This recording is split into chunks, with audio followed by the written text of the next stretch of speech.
পরিচিত একজন একদিন এসে বলল, জানিস আমার ভাই রোডস অ্যান্ড হাইওয়েতে আছে, 3 কোটি টাকা দিয়ে আমাদের গ্রামের বাড়িতে বাড়ি করছে। আমি বললাম, আপনার ভাইয়ের বেতন কত? গর্বে ভরা চেহারাটা মুহূর্তেই ছাই হয়ে গেল। দোস্ত বলিস না, এই শালা ট্রাফিক পুলিশ, শালারা 2 টাকারও ঘুষ খায়। দোস্ত তোদের ফ্ল্যাটে কত খরচ পড়েছে? এই সব মিলিয়ে 97 লাখ। তোর বাবা তো ট্যাক্সে আছে, বেতন কত? চেহারাটা আবারও ছাই। ওদিকে লায়লা তার বয়ফ্রেন্ডকে বলছে কাবিন কিন্তু 30 লাখ টাকাই হতে হবে, অথচ বয়ফ্রেন্ড 28,000 টাকার বেতনের চাকুরি করে। তা না হলে নাকি তার প্রেস্টিজ পাংচার হয়ে যাবে। ফেবুতে এসে সেই লায়লায় পোস্ট দিয়েছে, যে ছেলে যৌতুক চায় তাদের না বলুন। এদিকে মেয়ের জন্য বিয়ের প্রস্তাব এসেছে। ছেলে কলেজের টিচার, আরেকজন পিডাব্লিউতে চাকুরি করে। মেয়ের বাবা পরের জন্য মত দেয়। মেয়ে বলছে, বাবা তোমার পছন্দই সেরা। এক আত্মীয়র বাসায় গেলাম, সারা জীবন সততার বুলিয়া উড়িয়েছেন।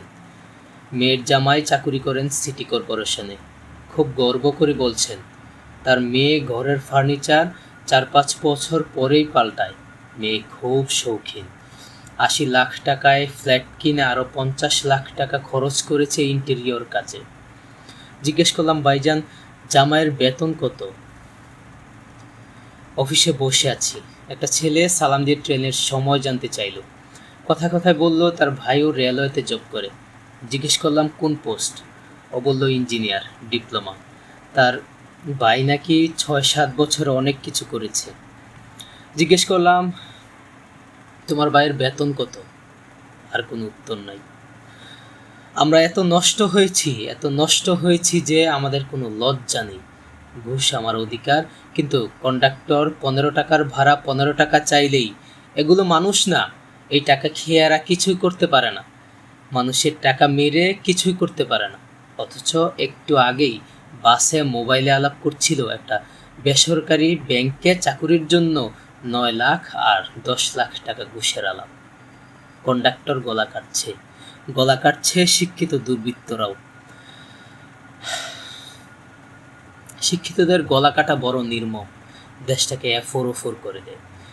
কন্ডাক্টররা একটা নিদারুণ সত্যি কথা বলে, আপনারা যে কলমের খোসায় কোটি কোটি টাকা মাইরে খান, সেই হিসাব তো আমরা রাখি না।